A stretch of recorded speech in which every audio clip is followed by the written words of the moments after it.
සුබ දවසක් ඔයාලා හැමෝටම ආදරෙන් පිළිගන්නවා බබාට කෑමේ YouTube channel එකට. අද හදන්නේ අවුරුද්දට වැඩි බබාලට කෙටි වේල් වලට දෙන්න අලුත් මාළුත් රස කෑමක්. මේක හරි ලේසියෙන් අඩු වෙලාවකදී ඔයාලට හදා ගන්න පුළුවන්. තාමත් බබාට කෑමේ YouTube channel එක subscribe කරලා නැත්නම් අපේ channel එක subscribe කරන්න. ඒ වගේම bell icon එකත් click කරලා අලුත් videos දාපු ගමන්ම දැනගන්න. අපිට ඕන වෙනවා කුරක්කන් පිටි ග්‍රෑම් 50ක්. කුරක්කන් පිටි ටික බෝල් එකට දාගන්න.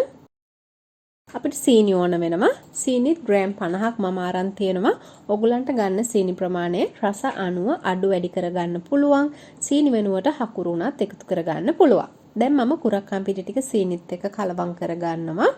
දැන් මේකට හොඳටම උකු පොල් කිරි එකතු කරගන්න ඕන. පොල් කිරි මිලිලීටර 250ක් ඕන වෙනවා. දැන් අපි පොල් කිරි ටික ටික එකතු කරගන්න ගමන් කුරක්කන් වල කැටගතිය සම්පූර්ණයෙන් නැති වෙනකල් දිය කරගන්න ඕන. මේ තියෙන්නේ මම ගත්ත පොල් කිරි ඔක්කොම දාලා හදාගත්ත මිශ්‍රණය. දැන් මම මේ මිශ්‍රණය පෑන් එකට දාගන්නවා. පෑන් එකට දාගත්තට පස්සේ මේක නොනවත්වම හැඳි ගන්න ඕන. මොකද හරිම ඉක්මනින් මේ මිශ්‍රණය උකු වෙනවා. ඒ වගේම මිශ්‍රණය ලිපේ තියාගත්තාම ලිපේ ගින්දරත් හුඟක් අඩු කරගන්න ඕන. නැත්නම් අපි මේ හදාගන්න කෑම එක හරිම රසට අපිට හදාගන්න බැරි වෙනවා. ඉතින් අපි මේ කෑම එක හදාගන්නේ අවුරුද්දට වැඩි බබාලට නිසා ලුණු චුට්ටක් රස අනුව දාගන්න පුළුවන්. මේ මිශ්‍රණය ලිපේ තියාගෙන විනාඩි 5ක් වගේ යනකොට හරිම ඉක්මනින් මේ විදිහට මිශ්‍රණය උකු වෙන්න ගන්නවා. ඉතින් මේ මිශ්‍රණය නොනවත්වාම හැඳි ගන්න ඕන. එහෙම නැත්නම් මේක කැට වගේ හැදෙන්න පුළුවන්. දැන් ඔයාලට පේනවා ඇති මිශ්‍රණය තවත් ඝනකම් වෙලා තියෙනවා. දැන් අපිට පුළුවන් මේකට කැමති නට්ස් වර්ගයක් එකතු කරගන්න.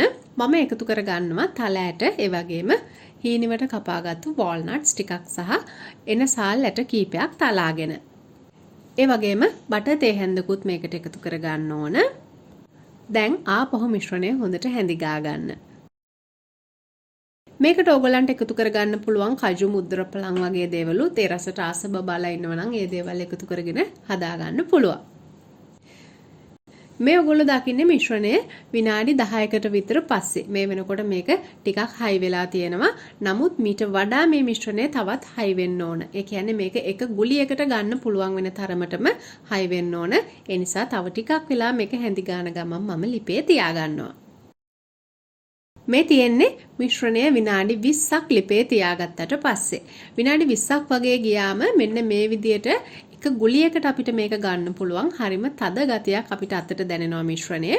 ඒ වගේම මේ මිශ්‍රණයෙන් ඔයගලන්ට තෙල් මතුවලා තියෙන ගතියක් පේනවා. අන්න ඒ වෙලාවේදී අපිට පුළුවන් මේක ට්‍රේ එකකට දාලා තුනී කරගන්න. ඉතින් මම මේ මිශ්‍රණය ලෑල්ලකට දාගත්තා. දැන් අපි මේක අවශ්‍ය ප්‍රමාණයට තුනී කරගෙන හොඳට නිවෙන්න තියාගමු.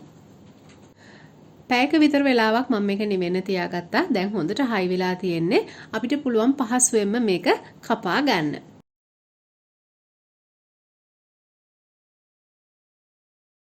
කෑල්ල කපා ගත්තාම ඔය විදිහට තමයි තියෙන්නේ අපි කුරක්කන් වලින් හදාගත්ත රස දොඩොල් එක. මේකේ රස සුවඳ හුඟක් හොඳට තියෙනවා. ඒ වගේම හරිම පෝෂණීය කෑමක්. මේ විදිහට හදාගන්න කුරක්කන් දොඩොල් ඕගොල්ලන්ට හාල් පිටි ටිකක් කලවමට දාලා හදාගන්නත් පුළුවන්. සාමාන්‍යයෙන් දොඩොල් හදන්න ටිකක් වැඩිපුර වෙලා යනවා. නමුත් කුරක්කන් පිටි වලින් අපිට හදාගන්නකොට හරිම අඩු වෙලාවක් තමයි යන්නේ. විනාඩි 15ක් 20ක් වගේ වෙලාවකදී හුඟක් සාර්ථකව හරිම රසට අපිට මේක හදාගන්න පුළුවන්.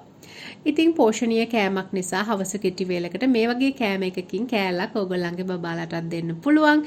ඒගොල්ලෝ හුඟක්ම ආසවේ මේක අලුත් කෑමක් නිසා. බබාලට විතරක් නෙමෙයි පවුලේ හැමෝටම හවස තේ වේලාවකට වගේ රස බලන්න පුළුවන් කෑමක් තමයි අද අරගෙන ආවේ. එහෙනම් ඔයගොල්ලොත් මේ වගේ ලේසි රෙසිපි try කරලා බලන්න. අපි අලුත් වීඩියෝ එකකදී ආයෙත් දවසක හම්බ වෙමු. හැමෝටම සුබ දවසක්.